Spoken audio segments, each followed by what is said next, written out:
Now is it fine, everybody? Is the audibility fine? Am I audible to all? Great. Fabulous. Good afternoon, everybody. Yes, great. So I think the audibility is absolutely fine. Right. Good afternoon, Suraj, Jay, Akash, Prakash, Rajveer, Ramesh, Hemant. Great. Absolutely correct. Fabulous. I think we should start then. Shall we? Great. Is everybody ready? Fabulous. So the audibility is absolutely fine and everybody is ready. So I think we should proceed. Before proceeding, I'll take just 2 to 3 minutes. Great. I am a very strong admirer of a very particular philosophy, and that particular philosophy is called Stoicism. Let me write this. Stoicism. S-T-O-I-C-I-S-M. Stoicism. It might be possible that you have heard this word stoic. I am a very strong admirer of this word. What is this philosophy of Stoicism? In a very simple language, it is for those people, it is that philosophy which says that even when you are extremely happy and even if you are extremely sad, you should be absolutely temperate. Right? That kind of philosophy is called Stoicism in a very simple language. And 2 of the best authors, 2 of the best philosophers of Stoicism are Seneca, S-E-N-E-C-A, and Marcus Aurelius. These are the, and Marcus Aurelius, A-U-R-E-L-I-U-S, Marcus Aurelius. Fine. Why I have said all these things, I'll let you know. So to those people who are actually waiting for this crisis to get over, to those people who believe that, sir, this is the most unfortunate time of my life, to those people who believe that, sir, I haven't subscribed for this kind of time, I don't deserve this corona time, I want my time back, God, I have not subscribed for this kind of time. For all those people, I have a very small line which was said by Seneca. This is what Seneca said. I consider you unfortunate if you have not passed through the misfortunes of your life. If you just sailed through your life, if you haven't faced any opponent, because now no one will ever know, and probably you yourself will never know your abilities. It is not the tougher time, it is not the easier times. We need a tougher time such that the qualities we possess must come out. It is not the tougher times, it is the easier times which actually makes you weak. So the point is, never miss a crisis. Even in life, if you are down and out, you are pushed against the wall, even if you are broke, you should have the courage to call yourself that I am a broke individual, but at the same time muster enough courage to rise from your ashes. We should always be men enough to say that I will fight for one more time. So whenever from here onwards, whenever in life you face any problem, do remember that complaining will never solve any problem. From today onwards, I'll face it, fight it, finish it. I want you people to write it down, face it, fight it, finish it. Each and every one of you. If this is your life, you need to take the accountability of your decision. You need to take accountability of your life. There is no point reacting to life. We should respond to life. The difference between reacting to life and responding to life is, when you react to life, you are at the receiving end, and when you respond to life, you are the in charge of your life. We are not the human being on a spiritual journey. We are the spiritual being on human journey. We are the spiritual being, and one of our life is this as a human being. That is it. So do remember this, face it, fight it, finish it. From today onwards, I am going to take accountability of each and every mishap. That it might be possible that there are certain circumstances that those circumstances are beyond my control. But my life, whatever is happening, whatever decision I am taking, all the decisions are within my control. So from today onwards, even if I face the worst possible situation, I will remind myself, I am going to face it, fight it and finish it. Fine. It is the crisis that makes you a tougher man. Crises are required in life. So never ever, ever, ever miss a crisis to become something extraordinary in life. Never miss a crisis to evolve something you have never been, something you have never dreamt of. So break all the shackles in your life to become something revolutionary. So to become something outstanding in your life, to become something remarkable in your life. Let's start today's class. Shall we start today's class? Is each and every one of you are ready? I want absolutely 200% energy, and we will going to start today's class. Right? Shall we start today's class? Great, well done. So I think we should start today's class, and from today onwards, we'll take full accountability. Full accountability of our life. We will be in charge of our life. We'll stop complaining. We'll stop telling ourselves that someone else is responsible to whatever bad has happened in my life. From today onwards, we will remember that I am not the product of my circumstances. I am not the product of my situations. Rather, I am the product of my decisions. Right? So we'll start with this. Great. Let's start then. In the last class, fabulous. So let's start then. In the last class, I have shown you, it has already been 3 classes. We have already discussed 3 classes.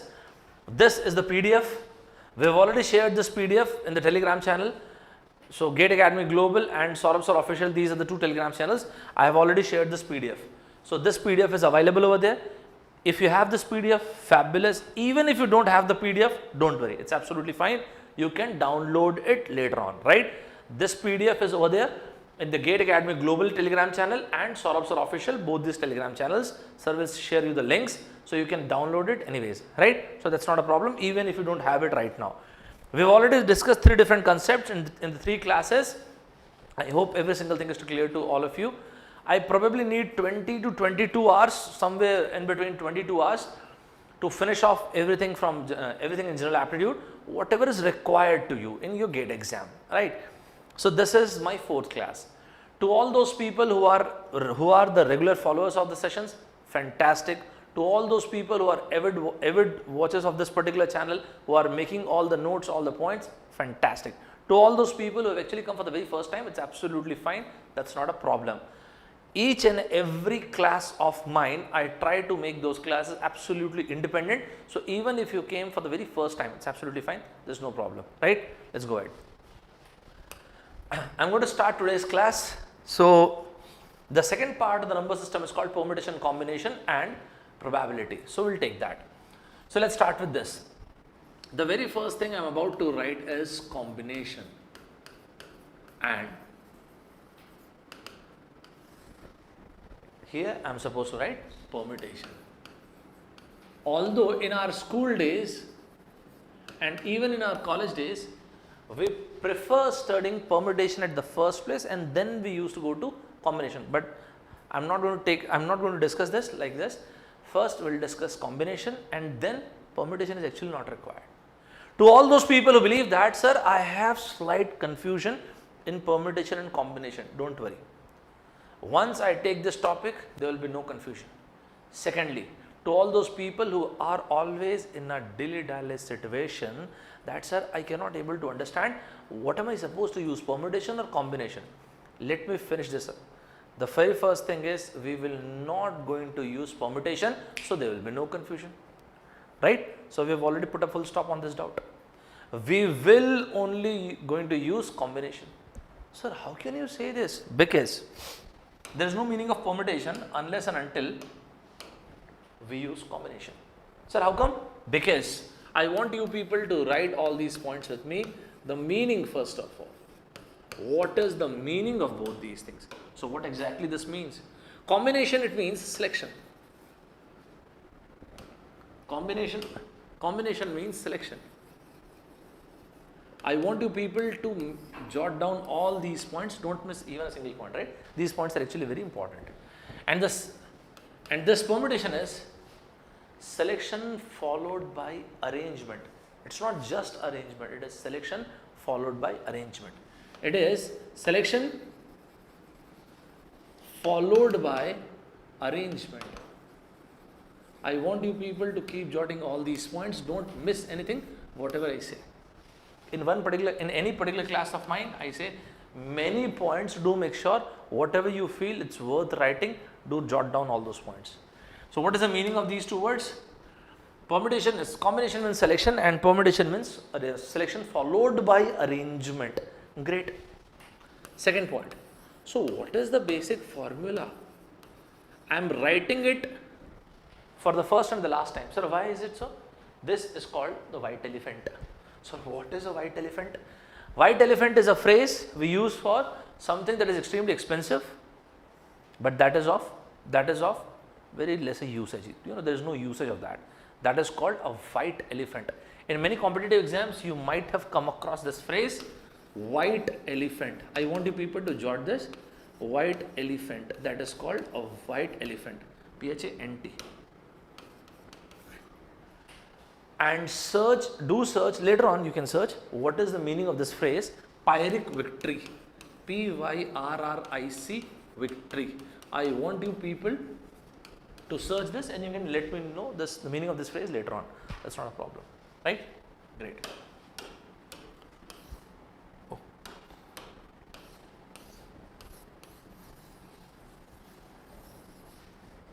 Fine. So what is the formula? The formula for this is NCR is equals to n factorial, great, upon r factorial, fabulous, n minus r factorial. Remarkable. So what exactly this R is?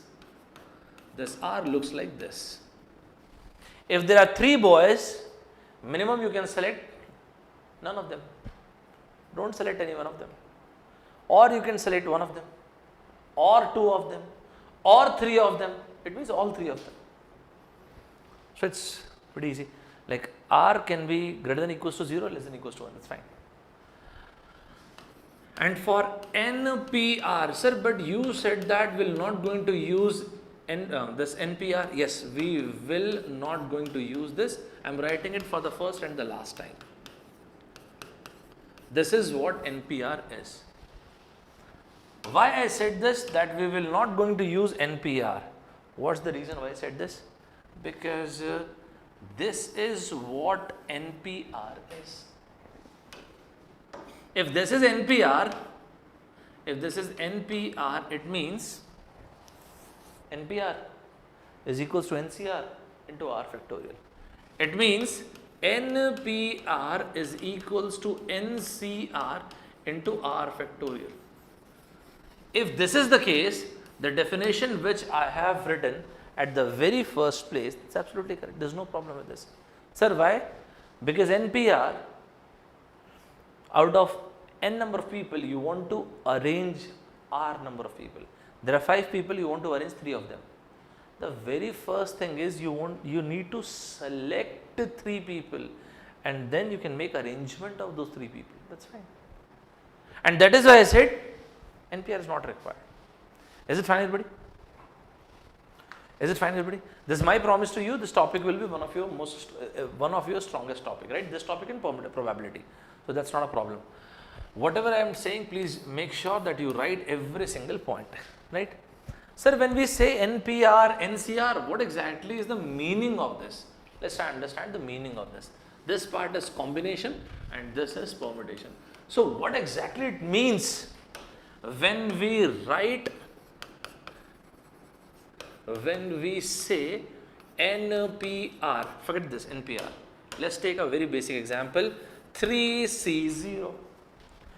It means that we have three guys A, B and C and you want to select none of them. If that is the case, don't select anyone. Great, 1. If we have got three guys A, B and C and what? You want to select one of them. This can be A or B or C, 3. Yeah, great. There are three guys and you want to select two of them.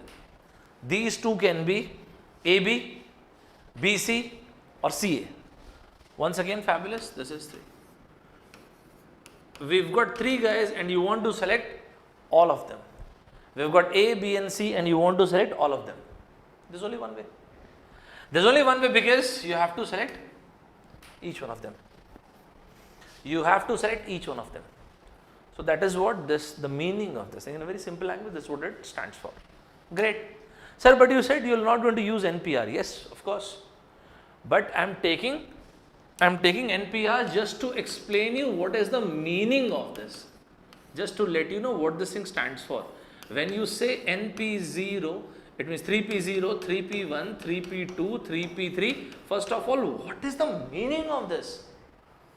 When you say 3P0, I don't prefer writing it like this. Excuse me, writing it like this.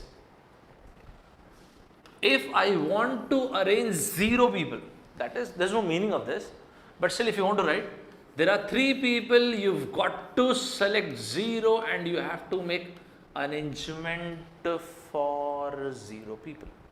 There's no meaning of this. 0 factorial is 1. 3C0 is 1 and this is 1, so the answer is 1.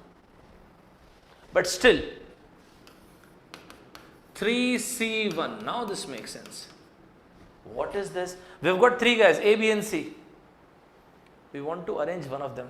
Arranging one of the guys, there's no meaning to this. But still, the very first thing you need to do is, you need to select, out of 3 people who are available, you have to select one of them. So this is what I've done, 3C1. And then 3. Fabulous. Is it fine?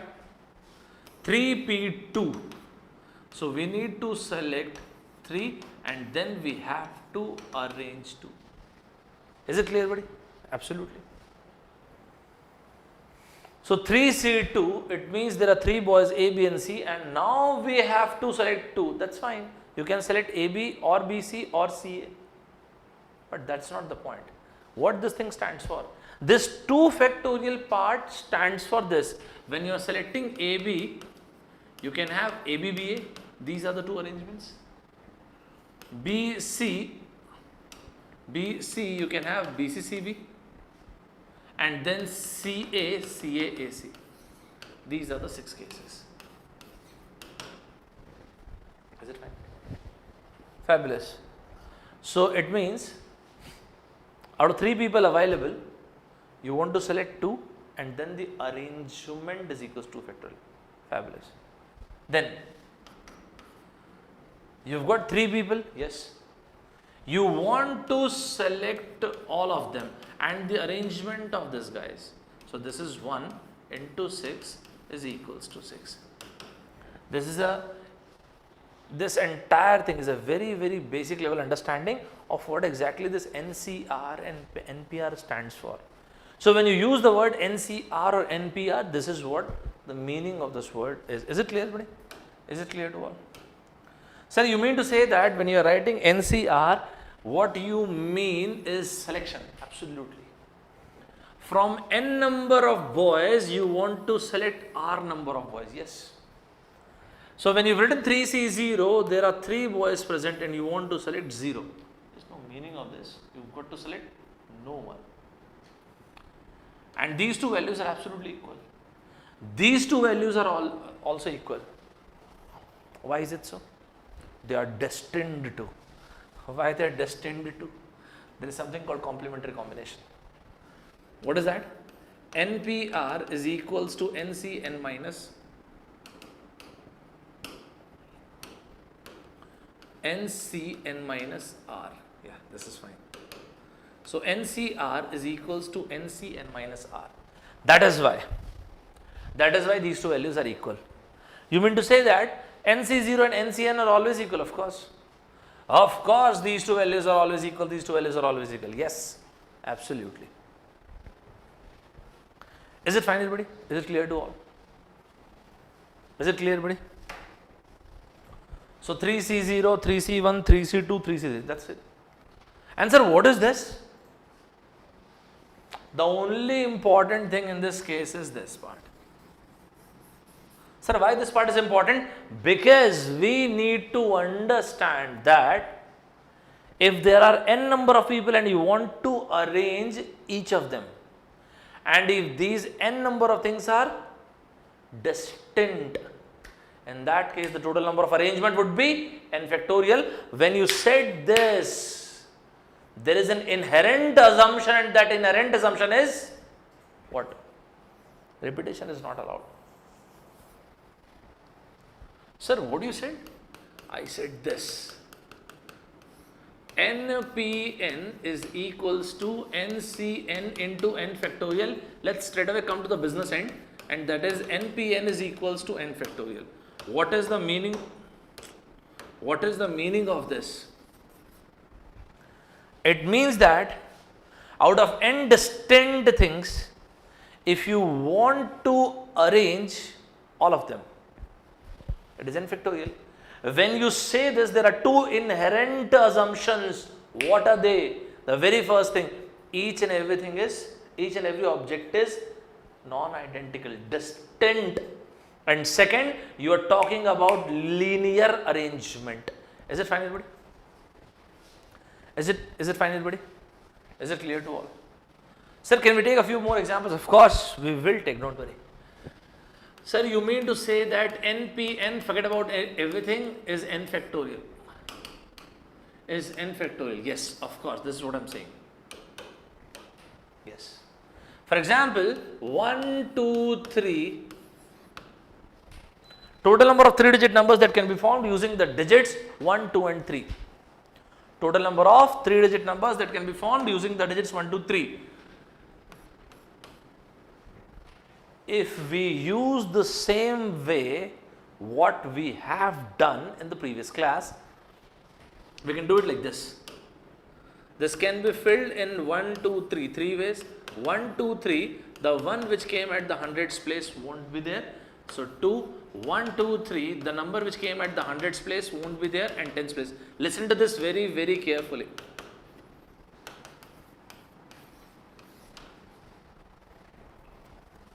Sir, but we've already discussed this. Yes, I know we've discussed this. I know we have discussed this. So, sir, why are you telling this? Because we can directly solve this like this. Like what? Like this. See, first of all, what is the meaning of this? When you are saying this, so what is the meaning? 1, 2, 3, 3, 2. 2, 1, 3, 3, 1. And 3, 1, 2, 2, 1. So what is the meaning of this first of all? It means because we have 3 distinct numbers, total number of arrangement would be, if there are n distinct items, the total number of arrangement would be n factorial. If we've got 3 distinct items, total number of arrangement would be 3 factorial. But the point to learn in this case is, whatever we've discussed yesterday, listen to this very, very carefully.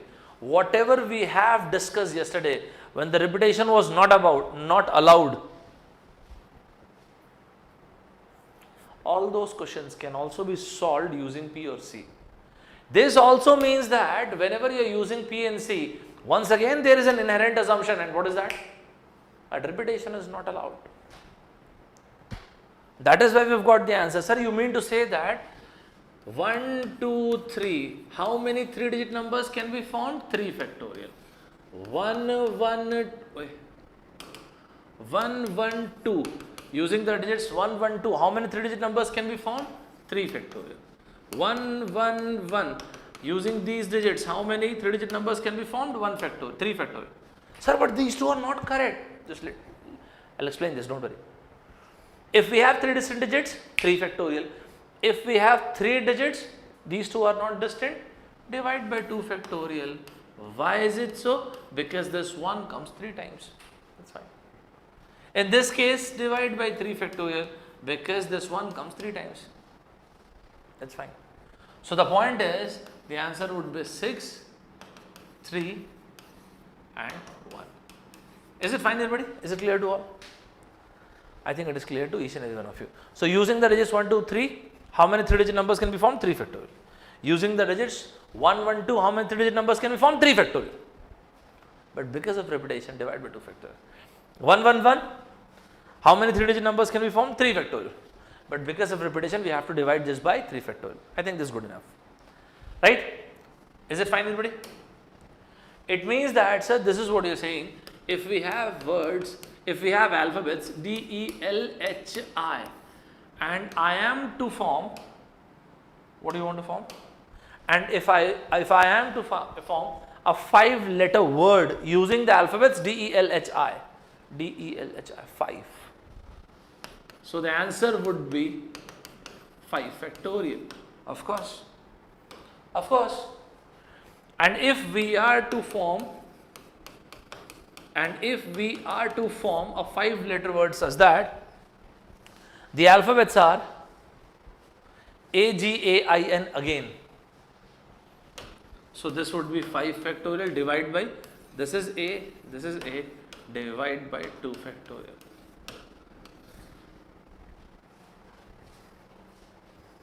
Is it fine, everybody? Is it clear to all? Is it clear to all? Is it fine?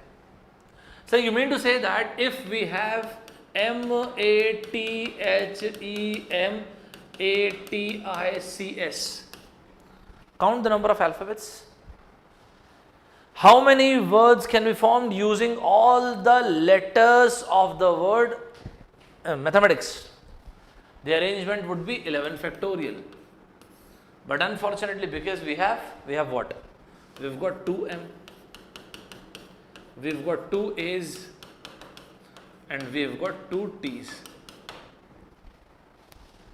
I think this is absolutely clear. Fine? Is it clear, everybody? Whatever example I've written on the board, this is the case when you are selecting all the alphabets, all the numbers. These are the examples, right? So it means you are saying that if the word is SUCCESS, what do you say? If all the letters of the word success are considered, then find the total number of arrangement. In all these examples, unanimously, I have considered the case when you are actually taking all the alphabets simultaneously, right? So find the total number of words that can be formed using all the letters of the word success. Go ahead. Well done. Well done. Nice. Anyone else? 1, 2, 3, 4, 5, 6, 7. So what is that? 7 factorial. What is 7 factorial? 50, 40. 40, 20, 40. 50, 40. Yes. C. This. And this is 3 factorial because S.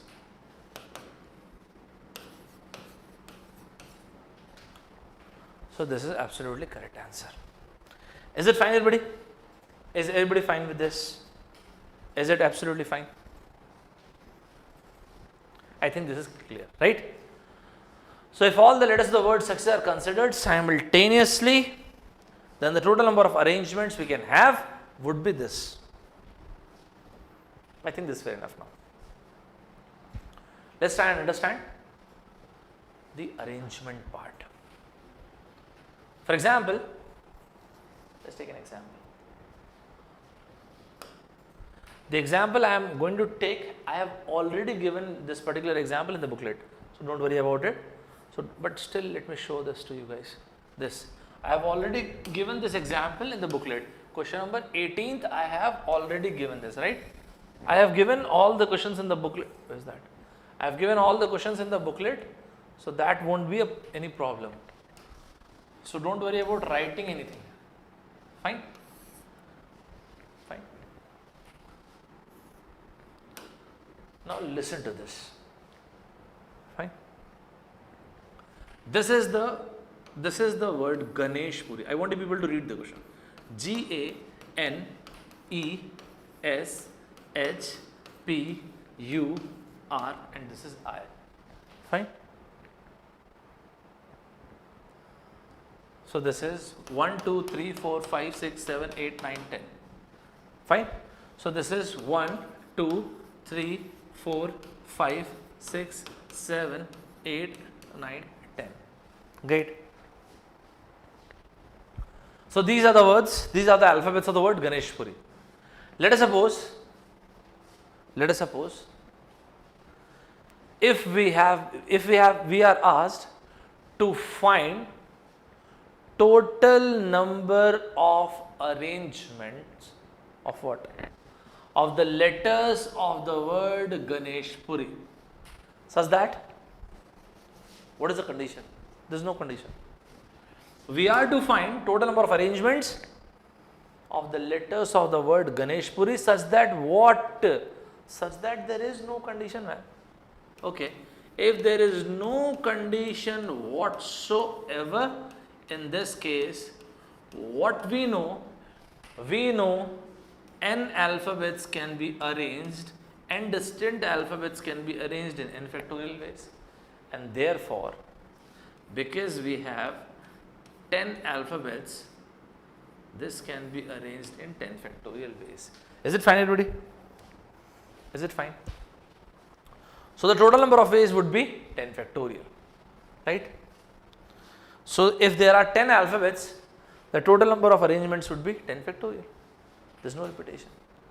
But if we are told that no, G must occupy the first place, listen to this, don't miss anything. Don't miss anything. If we are told that G must occupy the first place, this is the alphabet G. G-A-N-E-S-H-P-U-R-I. Sir, why you have encircled the first alphabet? Because to let you know that G must occupy the first place. So what I have done, I have fixed this alphabet. So one alphabet, one place. For this particular thing, 1 factorial. Sir, but there is no meaning of 1 factorial. Yes, I know. So then why you are writing this? This helps you understand in a much broader way. One alphabet, one place, 1 factorial. Right? And other than this, what am I left with? We are left with 9 alphabets: G-A-N-E-S-H-P-U-R-I. We are left with 9 alphabets and 9 places. These are the 9 alphabets. So what we are left with? 1, 2, 3, 4, 5, 6, 7, 8, 9. 9 alphabets, 9 places, 9 factorial, and hence what is the answer?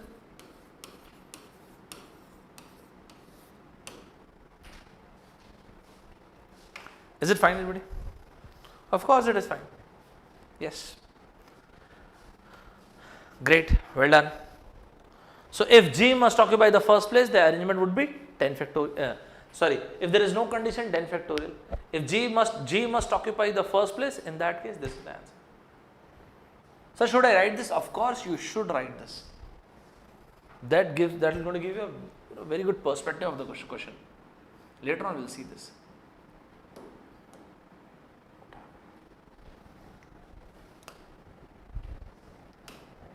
Let's move on to the next one. Let's move on to the next question. The third one. The letter P and E must occupy the first and last place. If this is the case, this is the third case. If this is the scene, the letter P, okay, and E, 1, 1, 2, 3, 4, 5, 6, 7, 8. And the letter E, great. And the letter E, P must occupy the first place and E must occupy the last place. Sir, why you have encircled these two alphabets? For the very same reason what I have mentioned at the first place. This is a very beautiful question. This one question will explain you almost everything regarding arrangement, right? So don't get defocused.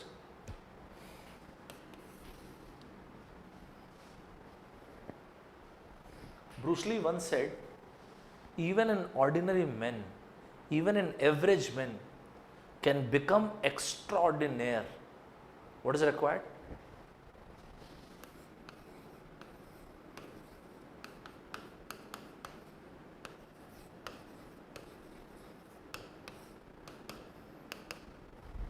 This is the world's greatest fighter ever born. This is what he said. Even in ordinary men can become extraordinaire. When Larry Page and Sergey Brin, who are these two people? The founder of Google. When these two guys met Steve Jobs, they asked him, sir, can you suggest something? How can we make Google incredibly big company? He said, the biggest wisdom I can give you, be focused with what you do. And in today's era, it is almost impossible to imagine life without Google. Don't get defocused. It's very easy to get defocused. Is it fine, everybody? So, P must come at the first place and E must come at the last place. So, after this, G, A, N, S, H, U, R and I. And keep on writing like this. This will give you a very good understanding. Even later on, if you read my notes, even in that case, if you read your notes, in that case too, it will give you a very good understanding. We have fixed this. And that is why 1 factorial. Great. You have fixed this. This is also 1 factorial. Great. And other than this, 8 factorial. Fabulous. Is it clear? So 8 factorial is 40320.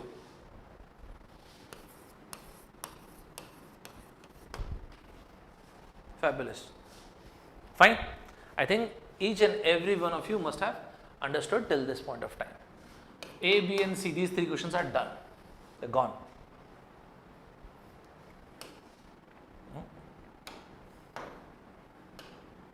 Fine. Let's move on to the next one. Let's move on to the next one. Which one? The 4th one, D. Fine. All the vowels are always together. Whenever you come across this kind of word, what kind of word? Together. Precisely this word. Whenever you come across this word, all the vowels are together. That's fine. That's not that big a deal. G, N, S, H, P, R. If you are saying that all the vowels must be together, A, E, U, I. Whenever you come across this kind of word, and what is that word? The vowels must be together. It's not just about vowels, whatever that is. Whatever that is that we have to keep together, tie them. So you have to tie all those alphabets. Sir, what happens in that case? It acts as one single alphabet. So now it is 1, 2, 3, 4, 5, 6 and this is the 7th one. 1, 2, 3, 4, 5, 6. So now if we are asked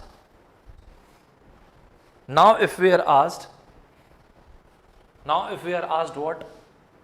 How many arrangements must be there? 7 factorial and the arrangement of these 4 alphabets, that is 4 factorial. Sir, what that 4 factorial stands for? The 4 factorial stands for A, E, U, I. If you want, you may arrange these 4 alphabets. Is it fine, everybody? Is it clear to all? Is it clear to every single person? Is it fine? Right? Great. From my behalf, from my side, from your GATES exam, this is an important point. Right? Sir, let us suppose if this question would have been what? All the vowels are together. In that case, that's not a problem. You need to understand just one thing. What is that? Whenever you come across this word together, whatever you have to keep together, just tie them. What do you think? What should be the answer? In that case, if the question would have been all the consonants must be together. G, N, S, H, P, R. Anybody would like to share the answer? A, E, U, I. If we are told that all the consonants are together, all the consonants are together, in that case, whatever consonant is written, tie them. So these are the consonants. Take these consonants. And thus, what is the answer? The answer is 1, 2, 3, 4, and this is 5. Absolutely. 5 factorial is absolutely fine. But there is one more thing, and what is that? We have to arrange these consonants as well. How many consonants do we have? 6. 1, 2, 3, 4, 5, 6. Okay, fine. So this is the answer. Is it clear, everybody? Is it clear to all? I think this is clear to each and every one of you. Is it fine? Is it clear to all? Let's move on to the next one. What is the next one? If we are to form a 5-letter word, if we are to form what? We are to form a 5-letter word using this alphabet Ganesh Puri, such that it must have what? 3 consonants and 2 vowels. Let's take the next one. If we are to form G, N, S, H, P, R, okay, and then A, E, U, I. I want you guys to focus over here. Each and every one of you, please focus here. If we are to form a 5-letter word and the alphabets that are given to us is this. We are provided with 6 consonants and 2 vowels, 4 vowels, I'm sorry. And if we are to form a 5-letter word, such that what? If we are to form a 5-letter word, such that it must have 3 consonants and 2 vowels, right? 3 consonants and 2 vowels. Actually, 2 vowels is also there. Fine. If we are to find 5-letter word, 1, 2, 3, 4, 5, 6, and it must have 3 consonants. Out of 6 consonants, we have to select 3. So 6C3, 6C3. Sir, why you are writing it? Once again, because I need to explain certain thing. Okay. I am about to discuss a small doubt in this case. That is why. And then there are 4 vowels. Okay. So there are 4 vowels, and if you want to select 2 vowels, so if you want to select 2 vowels, so 4C2, this is 4C2. My question to you is, now which one is correct? Sir, both these answers are same. I am about to ask. For 3 consonants, sir, we must write 3 factorial, and for 2 vowels, we must write 2 factorial. This is the first option. No, sir, this should not be the answer. On the contrary, what?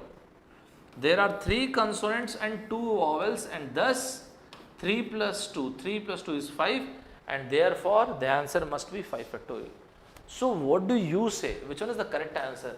The first one or the second one? Which one is the correct answer? What do you say? Which one is the correct answer? The first one or the second one? Well done. Nice, great. See, the point is, you are to form a 5-letter word, right? So, as we know that we have to form a 5-letter word. So what? That 5-letter word must have 3 consonants, okay? We already have selected 3. But it also have 2 vowels. We have also selected 2 vowels. Right? Let us suppose an example is G, N, S, and the 2 vowels are A and E. But other than this, there is no constraint. So what does that mean? If A wants, it can come at the first place. If A wants, it can come at the second place, third, fourth, or fifth, any place. Now it is as good as we've got 5 alphabets and we want to arrange these 5 alphabets. So 5 factorial. Other than this, there is no constraint. The only constraint that was given to us was we must have a 5-letter word which must have 3 consonants and 2 vowels. That is it. So sir, you are saying this is the correct answer. Yes. Sir, when can we say that this answer is correct? If we were given with another condition, and what's that? Out of 3 consonants and 2 vowels, the 3 consonants must occupy the 3 odd places and the 2 vowels must occupy. The second part is redundant actually, because 1, 2, 3, 4, 5. 1, 2, 3, 4, 5. The moment you say the 3 consonants must occupy the 3 odd places, it means first place, third place and fifth place. The 3 consonants must occupy the 3 odd places. It automatically means the 2 vowels are coming at these 2 even places. Is it fine, everybody? So sir, you mean to say that this, if this question would have been what? How many 5-letter word can be formed using the letters the word Ganeshpuri such that it must have 3 consonants and 2 vowels?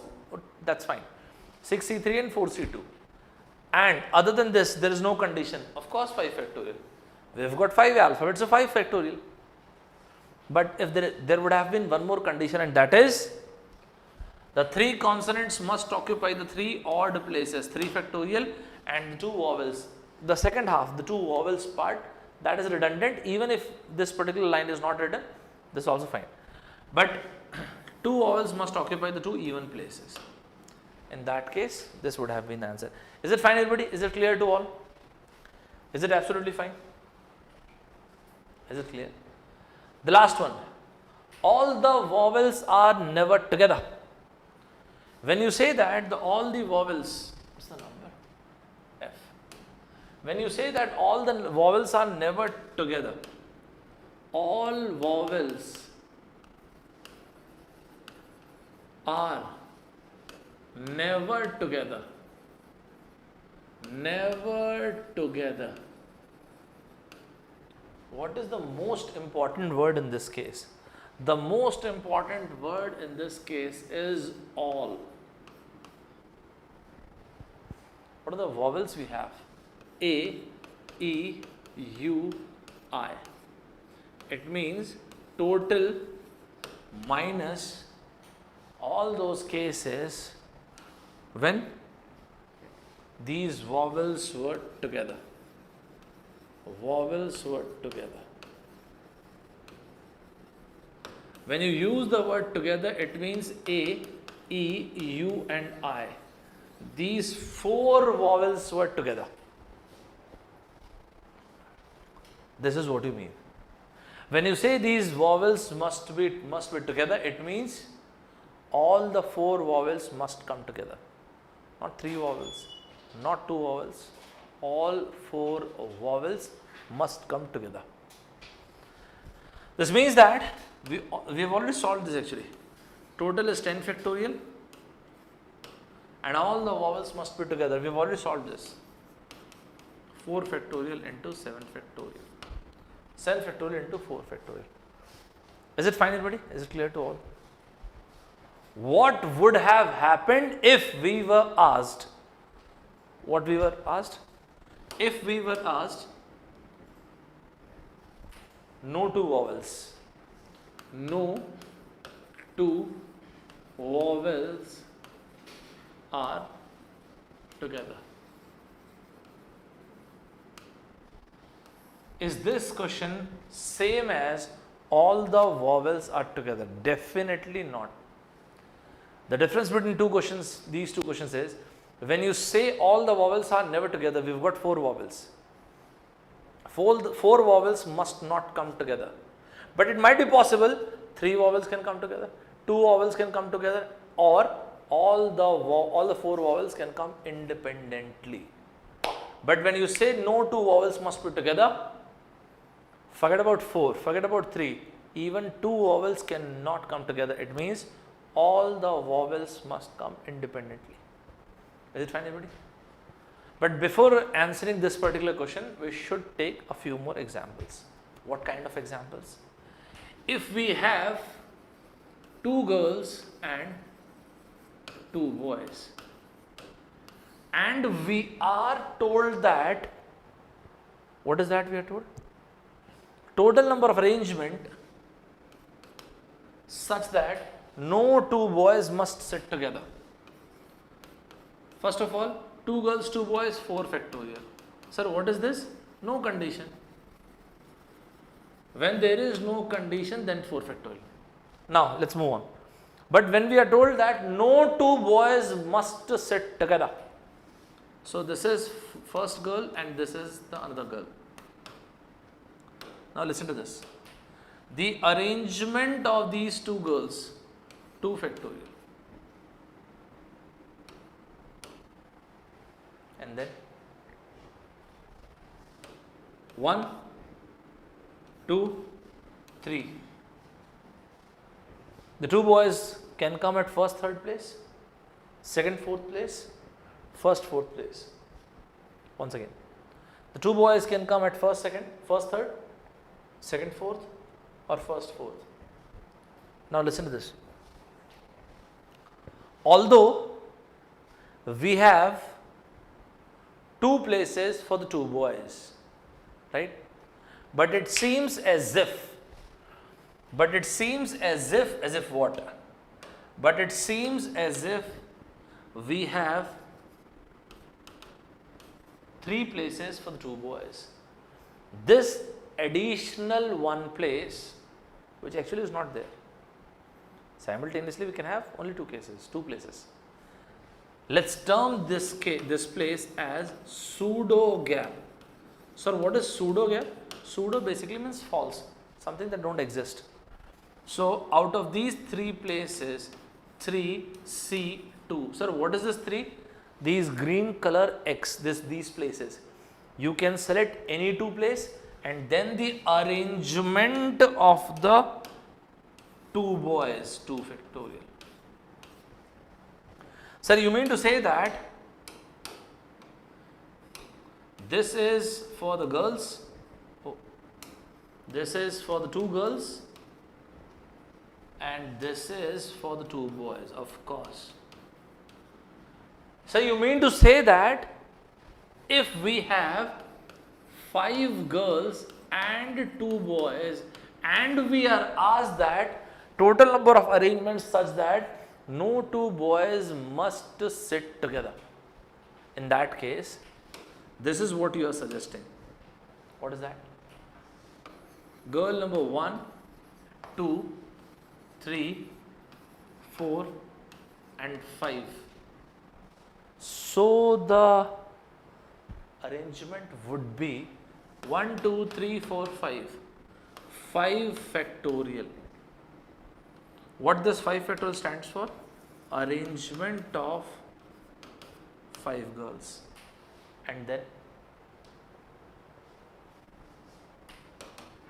1, 2, 3, 4, 5, 6. These are the total places available for whom? For the 6 boys. 6C2, and the arrangement of the two boys, that is it. Now this is done and dusted. Is it fine, everybody? So what is this? 5 factorial 6C3 into 3 factorial. What is the meaning of this? It means for 5 girls, we may write 5 factorial and plus 1, 6 places. Out of 6 places, we can select any 2 places, and the 2 factorial for the 2 boys, arrangement of the 2 boys. Sir, if we want, can we generalize this? Of course, we can generalize this. If we have m number of girls and if we have n number of boys, and we have been asked that no 2 boys must sit together. Take the other party first. Take the other party first. It means how many girls do we have? M factorial. This is arrangement of the girls, and then multiplied by m plus 1 Cn. For whom? For the boys. That's it. Is it fine, everybody? Is it clear, everybody? Is it clear to all? Right? So this is m factorial into m plus 1 Cn, and then the arrangement of 2 boys, arrangement of n boys. Now this is clear, and that is why I said P is not required. How can you arrange if you haven't done selection? To arrange 5 boys, you have to select 5. If there are 5 boys and if you want to arrange 3, the very first thing you have to select these 3 guys. Then only you can arrange them. That is why there is no meaning of permutation unless and until you do combination. Is it fine, everybody?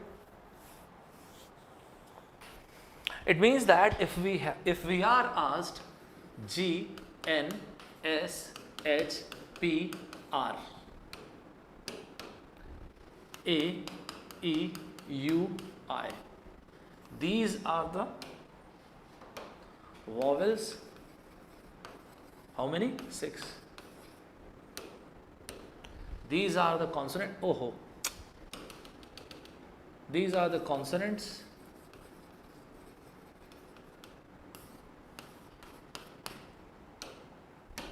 These are the vowels. And if we are asked that what? Total number of arrangements such that what? Such that no two vowel must come together. Take the other party. 1, 2, 3, 4, 5, 6.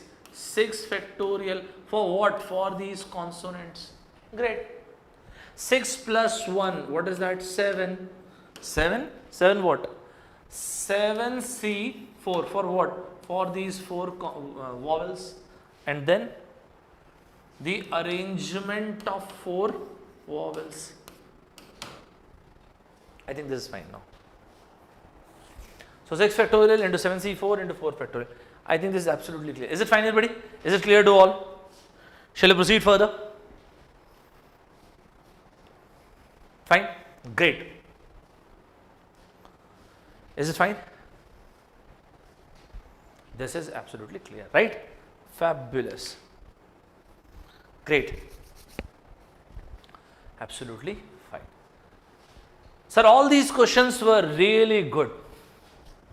So, now then what is the problem? The problem is, if these questions were really this good, why have you started from this? I don't think so that you should have started with this basic a question. So what is the problem in this? So it's just too basic a question. 10 alphabets, 10 factorial, n alphabets, n factorial, that's pretty much understood. Of course. Sir, I think this was a time wastage. Take this answer and divide all the answers by 10 factorial, automatically the question transforms into probability. Is it correct? If you take this answer, what answer? 10 factorial, and if you divide all these answers, this question transforms into probability. Is it correct, everybody? That is what probability is, and this answer is called sample space.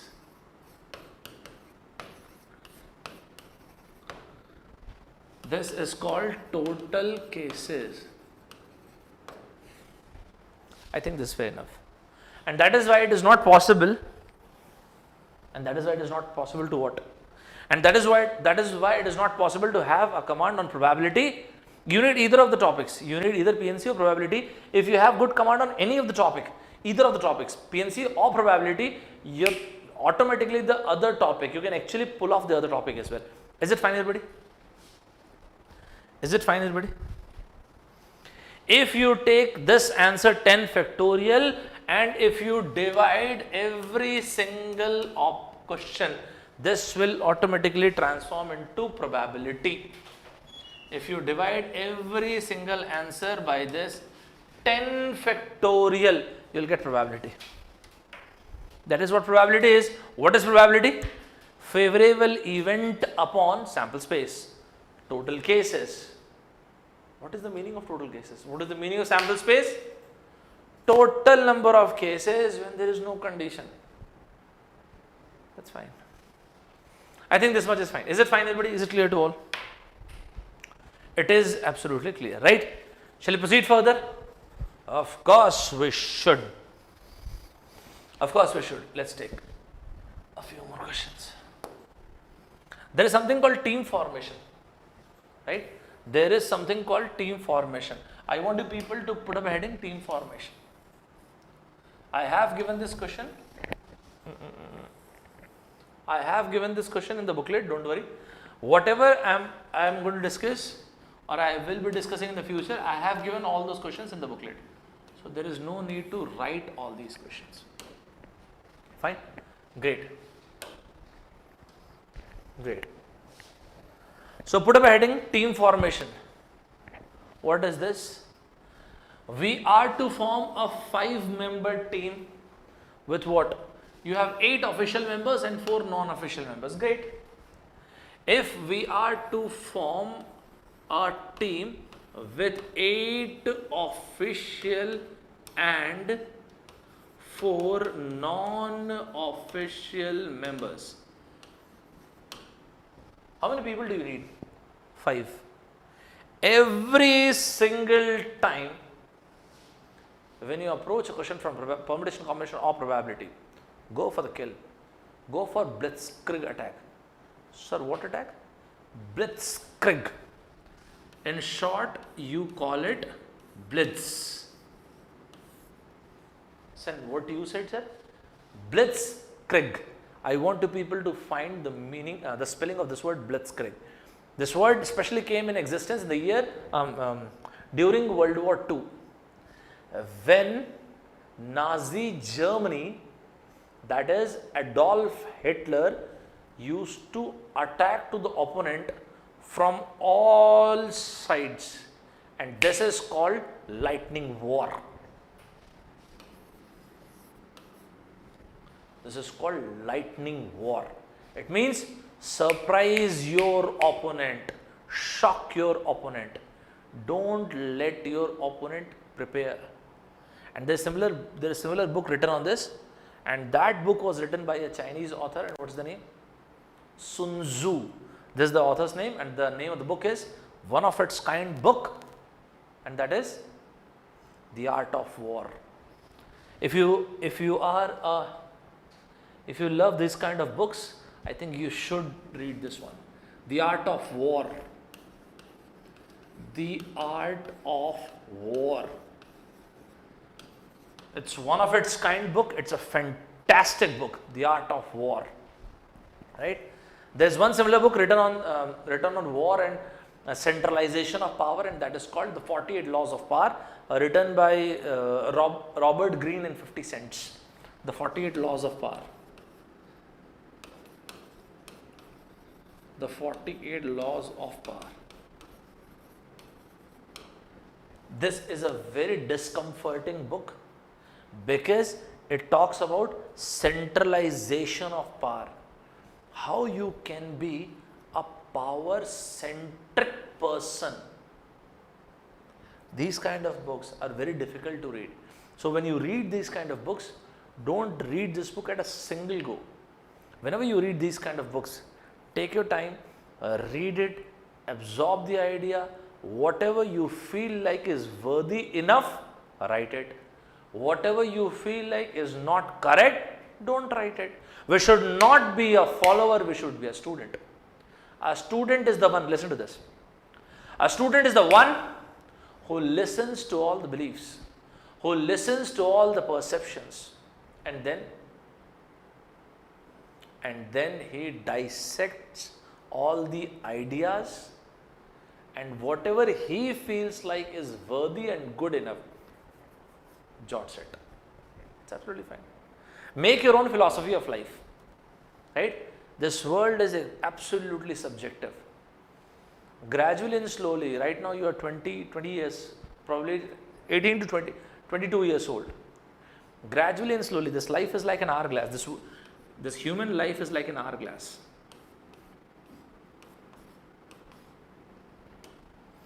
And gradually, when the sand comes down from this hourglass, gradually with passing of days, with passing of years, you actually understand life in a much better way.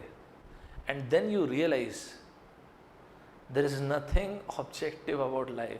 Everything in this world is subjective. If something is tough, something is there which cannot be achieved, that is one person's opinion. And that is why I always said to you, someone's opinion of you should never become your reality. That is you who decides that someone's opinion is worthy enough to be your reality. Your reality must be what you envision. In this world, the most powerful thing is vision. If you have the vision, nothing is painful. The difference between an average performer and an outrageously brilliant performer is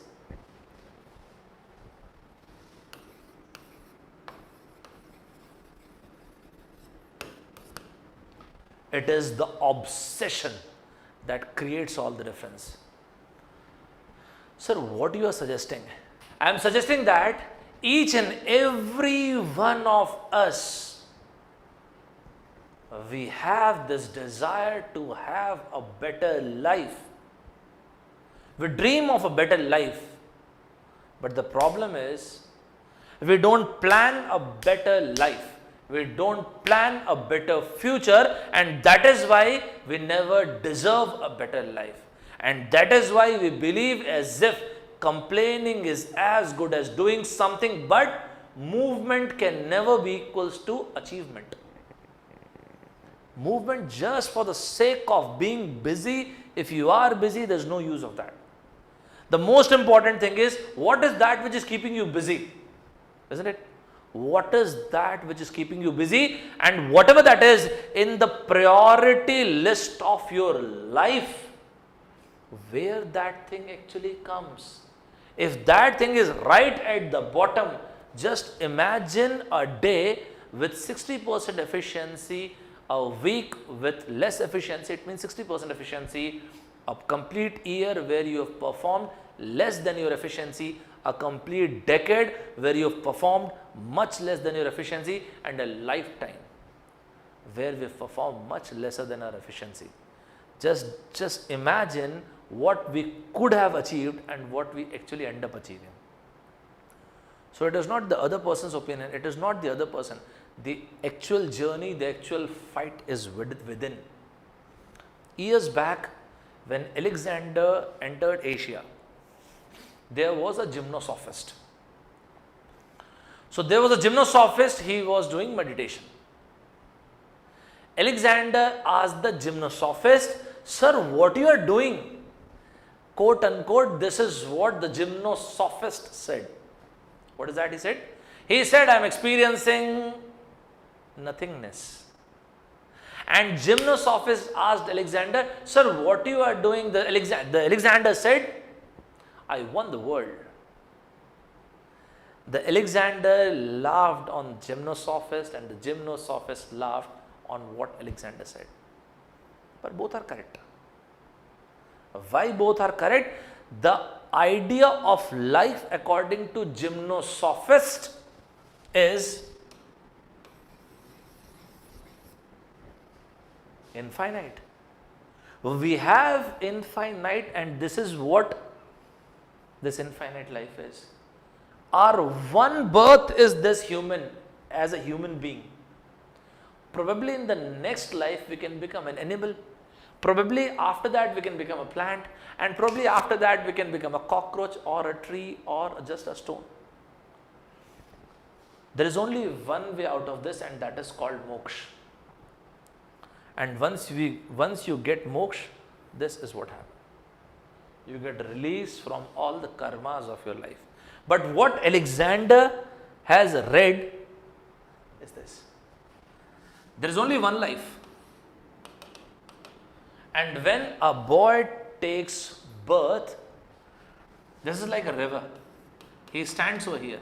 By the sheer karma of his, he can cross this river. And if he crosses this river, he will attain something magnificent, and that is the heaven. And if somehow he could not able to, he will go to the place where any commoner will go. And for this, he has got only one life. You believe it or not, but either of this, deep down our heart, we believe in either of these two philosophies. And that is evident from the way we attack any work. Sir, which one is correct? It's a very naive question. When you ask what is correct, what is right, what is wrong, that's a very naive question. From whose frame of reference you are asking me which is correct? Both these things are correct and both are incorrect. Everything is correct. And that is called the grey shades of life. Right? Make your own philosophy of life. Let's go ahead. Read everything, whatever you can. One of my favorite lines is, I often looked into the sky for liberation, and then to realize, I am the heaven, I am the hell. There is no heaven, there is no hell outside. I am the heaven, I am the hell. So there is no liberation. The liberation, the heaven, the hell is deep down the gut. And that is why the fight is within the gut. The ultimate fight is with oneself. Let's start. Everything is a perspective. Yes, absolutely. Everything in this world is a perspective. Right? So there is nothing like right or wrong. Everything is a perspective. Sir, I don't agree with this. I have not told you to agree with what I said. I have told you my belief, and I don't want accreditation for someone else. That's fine. If you don't agree with what I said, it's absolutely fine. That is the problem with human being. We believe that because we don't agree with someone else's opinion, the person is wrong. Why? Two exactly different opinions can exist. They can coexist. If there is no clash of opinion, there is no growth. Isn't it? If you don't agree with my opinion, it's absolutely fine. That does not make me any correct, lesser correct, or any lesser wrong, incorrect. It's absolutely fine. If you agree with what I said, that is also fine. If you don't agree with me, that's also fine. Right? Right.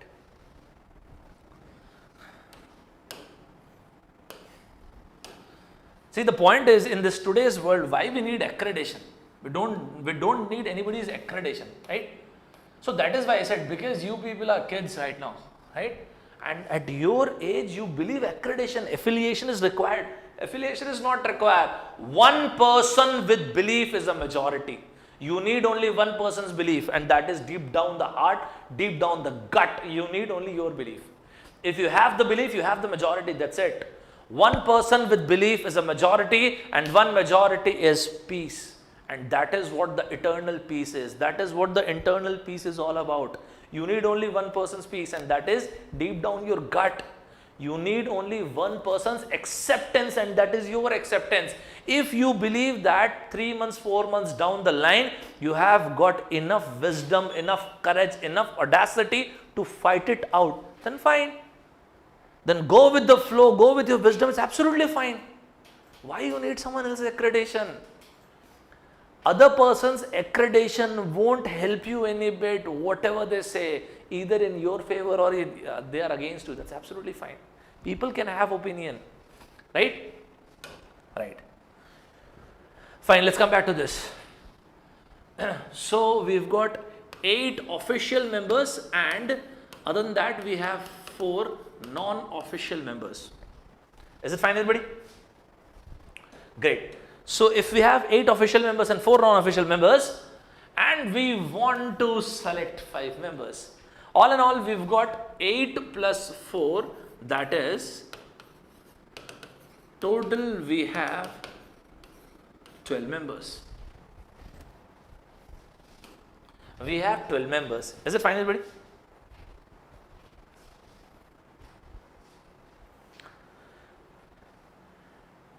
That's fine. Jai Subhash.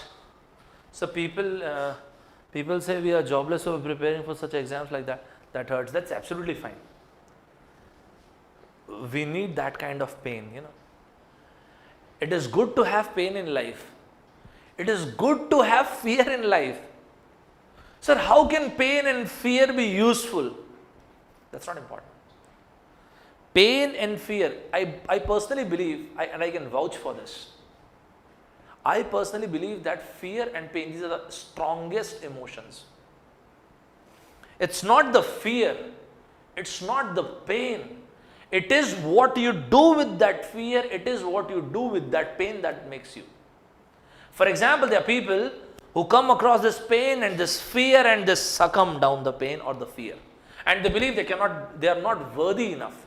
But then there are people who believe that because it is extremely painful, because I get scared so much, because I do believe that I'm not probably worthy enough, and that is why I have to fight it out. In a boxing ring, the one who wins the match is the one who is ready to die. So forget about this fear and all these things, right? So there are 12 people, great. And if we are to select 5, so this is 12C5. 12C5. Is it fine, everybody? Great. So 12C5, if there is no condition and if you want to select 5 members, absolutely fine. Now forget about this. Let's take the first one, right? 3 official members and 2 non-official members. There are 3 official members and 2 non-official members. See, always remember this. Whenever it's been said, what? You are to select 3 official members, 2 non-official members, 4 non-official members, 5, whatever that is. It always means exactly 3 official members. I want you people to jot this. Exactly 3, yes, absolutely. Exactly 3 official members and exactly 2 non-official members. Sir, okay, fine, sir, I know this. No, why I'm saying this? Because it does not mean at least or at most. It only means exactly. Fine? So do remember this. The first one, exactly means equals to exactly 3 official members and exactly 2 non-official members. So this is the meaning of the first question. This is what the very first question is all about, right? Great. Then it is fine if we want to select 3 official members. How many official members do we have? 8. 8C3. Out of 8, we need 3 official. 8C3, that's fine. Whosoever, sir, but the arrangement, why you want an arrangement? You want to select 3 people, 3 official members, from 8 official members. If the question would have been, and then you have to make these guys sit, then arrangement would have been there. But right now there is no arrangement required. And then there are 2 non-official members required. So we've got 4 non-official members, 4C2, and I think this is fair and square. Is it fine, everybody? No, arrangement is not required, Nidhi. Unless and until you are told that you have to arrange these 4 people. For example, if you have 5 chairs, now you have to arrange them. But right now you have to select, you have to form a team. That is absolutely fine. So that is why 8C3 into 4C2. I think this is absolutely correct, right? Is it fine, everybody? Is it clear to all? Right, let's move on to the next one. Each contains at least 2 non-official, at least 2. We'll see that. We'll see to this. The second part is this. The second part is each contains at least 2. At least 2, it means at least 2 what? At least 2 non-official members. It means non-official members must be what? 2 or greater than 2. Right? And don't forget that at the end of the day we need 5 members. Okay. So how many non-official members do we have? 4. It means 4C2 or 4C3 or 4C4. That's fine. But we also need to form a team which must have 5 members. Yes. So here we have selected 2 and we have to find 3 more. Great. And that is why. So this was non-official member. This was regarding non-official member. Now 8 official members. 8C3 and 8C2 and 8C1.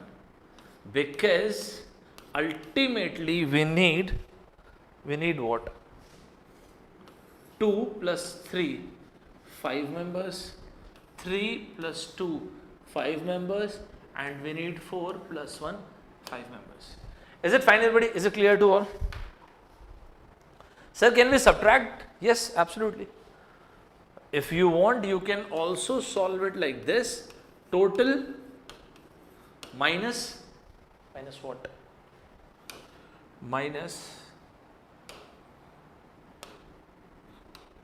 Minus non-official members less than 2. That is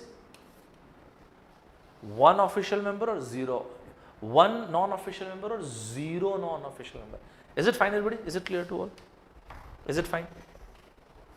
If you want, you can always do that. That's not a problem. And don't forget from where we can have this total. The total is 12C5. We can always do that. That's not a problem. Right? We can do that. I think we should move ahead. The value is not important. We can find the value. That's not a problem. Let's move on to the next one. Let's move on to the next one. We can find the value. The value is not that important. We'll do that later on, right? I think we should move on to the next one. Okay. Fine. Right? Which one? This. Question number 3rd. Let's take the 3rd one. What is that? Each consisting of at most maximum. It means maximum what? You can have 2 official members. Maximum you can have 2 official members. At most. Great.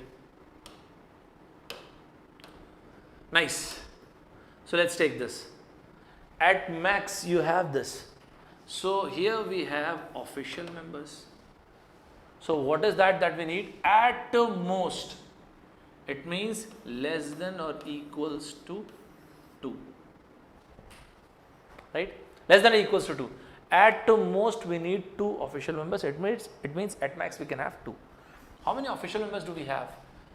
We have 8 official members, right? Listen to this. 8C2 or 8C1 or 8C0. There's no problem. But we should remember that we need to form a 5-member committee, and that is why what? And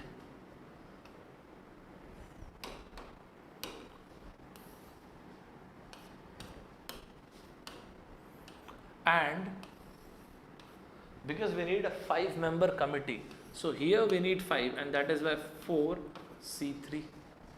Great. We need 4C4. That is also fine. 4C5. There is no meaning of 4C5. There is no meaning of 4C5. What is this 4C5? If there are 4 people, how can you select 5? So all in all, this is the correct answer. Is it fine, everybody? Is it clear to all? Is it fine? Right? Great. You cannot select 5. Anybody who played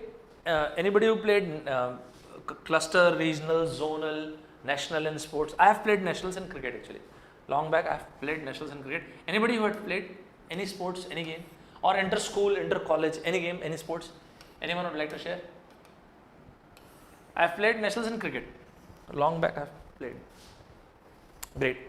And inter-school and inter-college, I used to play every single game, almost every single game. It means shot put, javelin, discus throw, and what else I played? Volleyball, yes. Basketball, I don't know how to play. And nationals in athletics, fantastic. I respect those people who have played nationals in athletics, is outstanding. Athletics and chess, well done. State level fencing, nice. Volleyball, kabaddi, great. Fantastic. Anyone, any other sports? Great. Even if you have not played any sports, that is also fine. That is also fine. And the sports people, the sportsmen are most zonal in kabaddi bowler. Great. Great, nice. Fine, fabulous. So sports people, they are the one who are actually obsessed by their jersey number. So I was also that kind of person. I was extremely obsessed with what? With the jersey number I used to wear.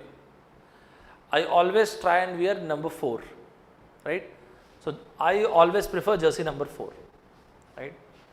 Even if you have not played any sport, that is also fine. Think about Mr. Dhoni. So Dhoni sir wears jersey number 7. Virat Kohli Saab loves to wear jersey number, I guess, 99. So sir, what is the meaning? Why you are saying all these things? I am saying all these things because whenever you come across this word particular, always remember this word with your jersey number.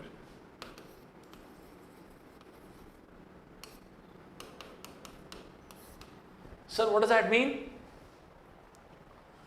A particular official member is always included. Fine. First of all, what is incorrect in this case? Oh, what is incorrect in this case? This is incorrect which I am about to write. I am writing the misconception of writing, right? Official member. How many official members do we have? 8. So this is incorrect. 8C1 is incorrect. Sir, but why 8C1 is incorrect? Out of 8 people, you can select anyone. 8. Any one out of 8. A, B, C, D, E, F, G, H. Out of these H people, you can select anyone. So if anyone gets selected, how can that guy be a particular person? So what do you say, sir? Let us suppose if this question would have been a particular official member, a particular, P for particular, that's fine. A particular official member must always be selected, must always be rejected, right? If we say that this is particular, in short I have written particular, a particular official member is always selected, rejected. Sir, you are talking about jersey number? Yes. Always remember with jersey number. A particular official member must always selected 1C1. That is fine. Sir, I have not understood this. Okay, fine. Let's take another example then first. If there are 4 boys, A, B, C and D. These are the 4 boys. And we've got 3 girls. E, F, G. These are the 3 girls. If we are to select 3 people, 4, 3, 7, we can select 7C3 in this way. Now if we want to select what? 2 boys, such that this boy A must always be selected. So this guy 1C1. And how many boys you want to select? 2. 3C1 and then 3C1. See, this part is not important. So sir, what is important? This part. If we are to select this boy A and then whosoever wants get selected. 1C1 for this guy and then 3 plus 3 6. 6C2. I want this girl must get selected. 1C1 for this girl. And then 4 plus 2, the answer still remains the same. Sir, but these 2 answers are same. So what? Is this answer, is this answer 1C1, 6C2, is it its copyright? No. This answer can come as many times as it wants. For example, if this question is, let us suppose if this question is, this guy D must always get selected. Okay, 1C1 and 6C2. This stands for this D, this stands for this E, this stands for this A. Is it fine, everybody? Is it fine, everybody? Is it clear to all? Right? So this is what it means. So every single time whenever you come across this word, a particular, this is what it means. Jersey number. So whenever you come across this, a particular stands for this. Great, that's not a problem then. Fine. So other than this, how many people are we left with? A particular official member must always selected. Now one guy is already selected.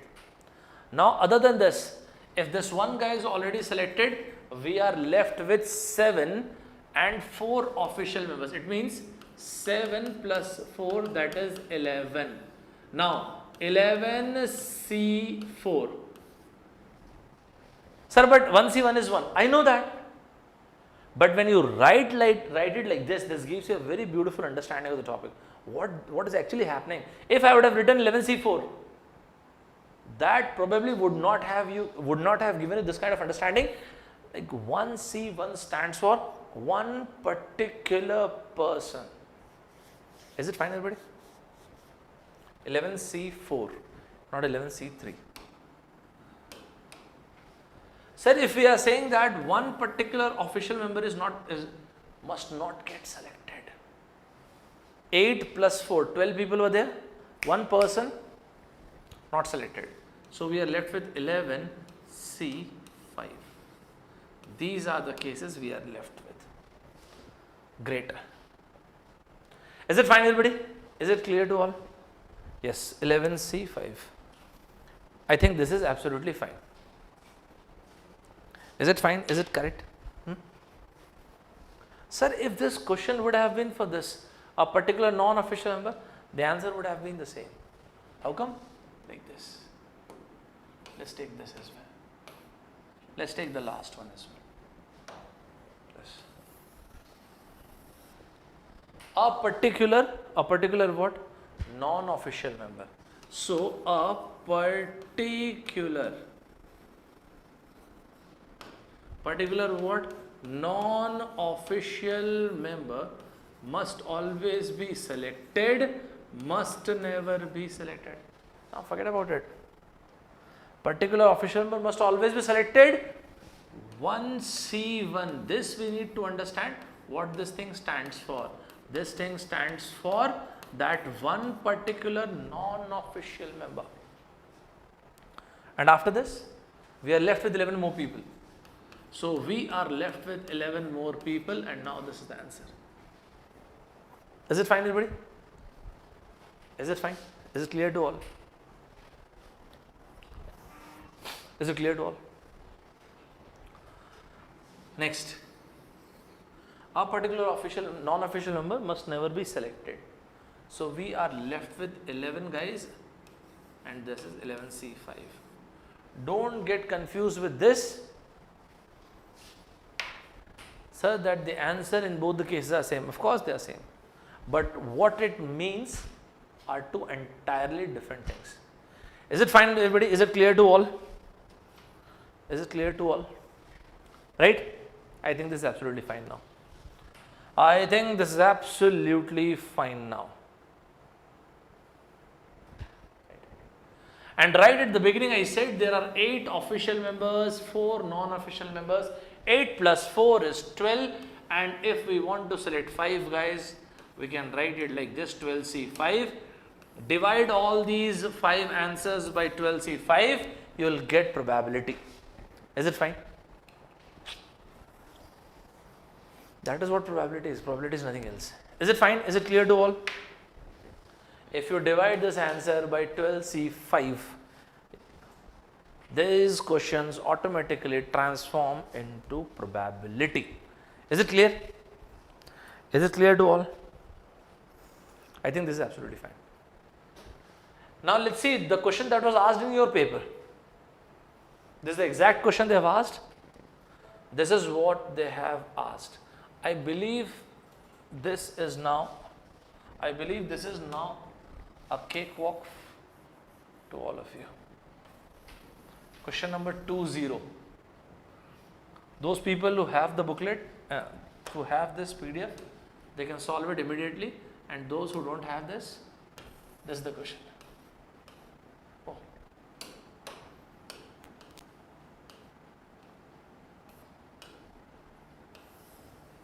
This was the question which was asked in your exam. Find the answer. You should not take more than 30 seconds. I think 30 seconds is good enough time. Go ahead. Take 30 seconds and mark the answer. Well done. Excellent. Well done. Fabulous. And nice. So how many people are there? 9 people. 9 people are there. 9 people and 9 peoples.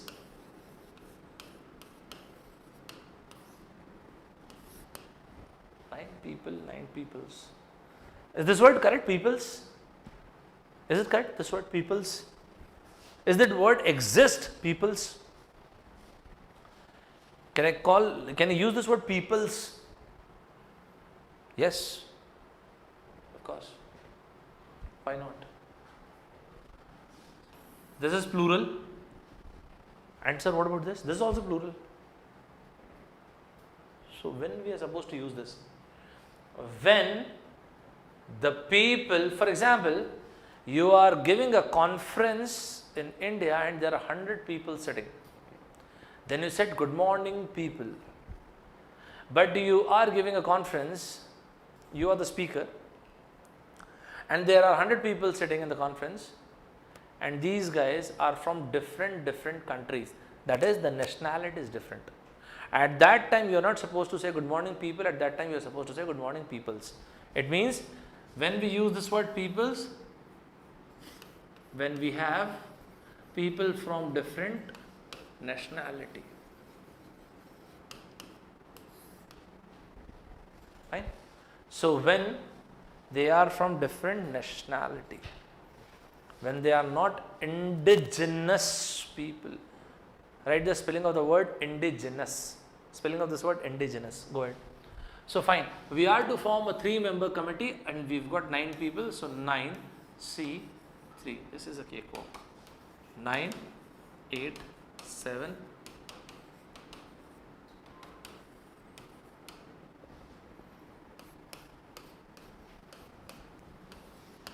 This question was asked in your GATE exam. I have given the question. I have reciprocated the very same question. Sir, what you've done? You have reciprocated. Reciprocate. What is the meaning of this word? Reciprocate? Reciprocate. What is the meaning of this word? Reciprocate? What do you think? Every time I used to say, I love to start any class with a quote, and every time I say, please jot this in the comment box. It means please reciprocate this line in the comment box, right? Each one of us these days, we post a photograph or a video on different social media platforms, and we love when people appreciate our photograph, our video, or whatever that is, our piece of art. Each of us, we love when people COMPLINENT or COMPLEMENT. Which one is correct? Each one of us, we love what? Compliment or compliment.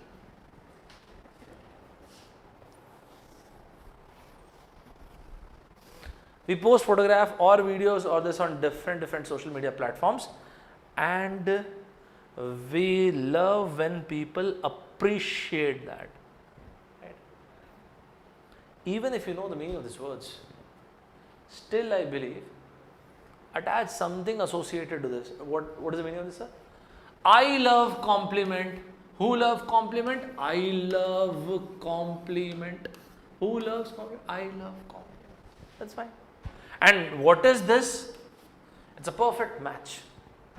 For example, if you love this bread, toast or coffee, chai or biscuit, anything, any two things which go hand in hand, sandwich or something like that goes, something a sandwich and what do you take? Coca-Cola. Sir, who asked these kind of questions?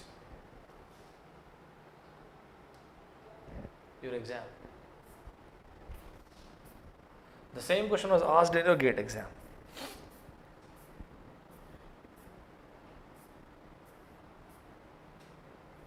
The same thing was asked in your GATE exam.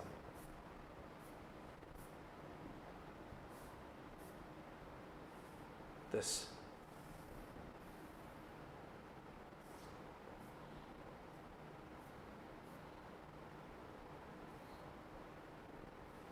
This was the question. I want you people to answer this. Question number 114.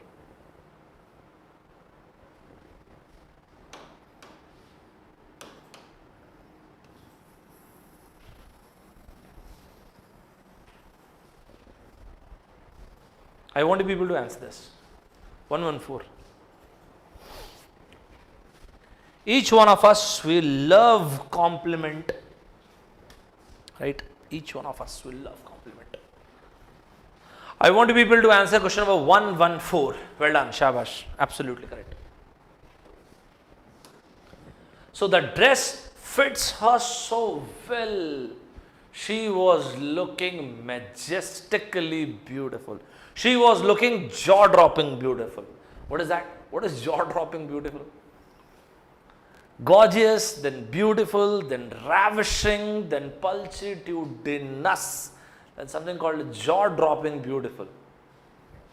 Sir, can we use this word? Yes, of course. For your wife, you can use this word. Right? So, you cannot say to any other person, any other unknown person or someone else's wife, you are looking jaw-dropping beautiful. I don't think that's too polite. Huh? So, the dress fits her so well. So, the dress complemented, no, fits her so well. Fits her so well. We are looking for this. Fits her so well. Absolutely. Both these options are correct. Now let's read this further. The dress fits her so well that they all immediately praised her, complimented her. So this is not the answer. Absolutely correct. The similar kind of word, I want you people to find the difference between flare and flare. Once this video will be available on YouTube, you can later on comment on this. The difference between these two words, flare, F-L-A-I-R, and F-L-A-R-E, right? So you can comment on this later on. Who do you think are a better driver, girls or boys? If a girl is driving an Activa and if she has given in a right indicator, for example, if a boy is driving, he has given right indicator, it means he is about to turn right. On the contrary, if a girl has given right indicator, it's totally up to her, wherever she wants. If she wants to turn right, that's her choice. If she wants to turn left, that is also her choice. If she wants to go straight, that is also her choice. And if she wants to take a U-turn, ma'am, then why have you given this indicator? Because it was looking cute. So cuteness has got no substitute in this world. Because the Activa was looking cute, and that is why I have given right indicator. So you cannot give any kind of counter argument on these kind of statements. So that's totally her choice, right? To all the young girls, please don't mind this. I've just given an example, right? And I've seen one more thing. Girls don't apply brakes. We should apply brakes, right? We try to stop our Activa with our sandals. That is not a good idea. That's not a good idea, believe me. We should apply brakes. We should apply this. We should apply this. Let's take this question here. I want you people to answer this, and this will be our last question.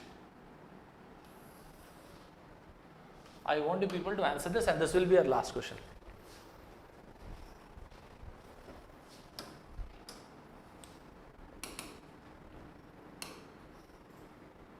This will be our last question.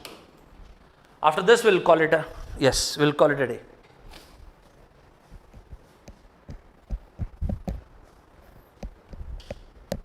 Well done. The driver applied the brake as soon as the driver applied the brake. Brake is incorrect. Brake, yes. Brake is incorrect. As soon as she approached the hotel where she wanted to take a break. In Friends, what Ross used to say? We were on a break. Sir, I desperately need a break.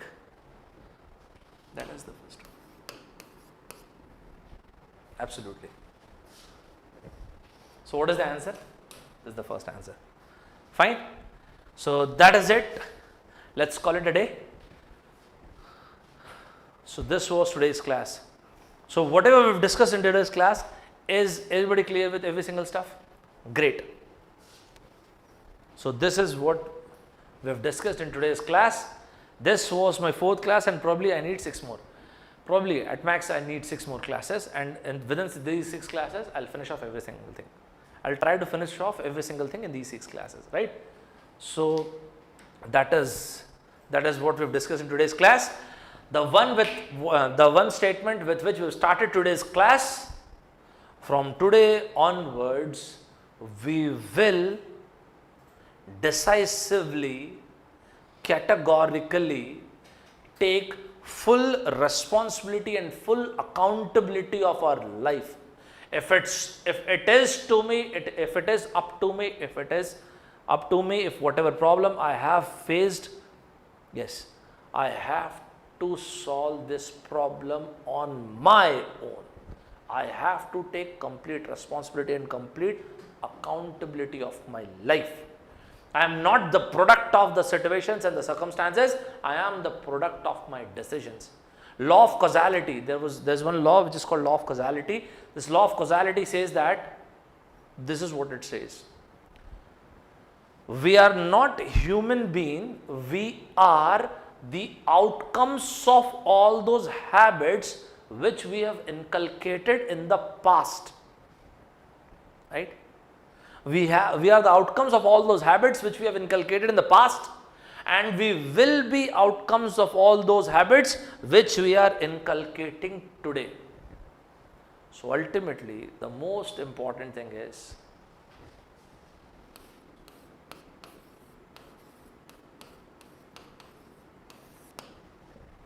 we need to make good positive habits. Even if you don't have one, that's fine. Whatever you've done in the past, that's not important. We should never regret our past. If we keep on doing this, we'll doom ourselves. We should always treat our past as school of experience. In the pursuit of what we want, we should be thankful to what we have. In today's world, in the modern era, at times we become so busy with life that we forget how grateful we should be to God to whatever He has given us. So whatever you want in life, we should be thankful to what you currently have. There are people who even don't have all those stuffs, right? So we'll meet in the next class, right? Sir, how to build habit? We'll discuss about this. Meanwhile, if you want, you can read a book of James Clear. The name of the book is Atomic Habits. The name of the book is Atomic Habits, and if it is not possible, don't worry, I'll come with this. I'll come with this particular thing, habits, how you can develop a habit of reading or anything, how you can inculcate a habit. I'll let you know, right? In the next class, we'll definitely meet. Fine? Okay. Bye-bye then. Take care. Jai Hind.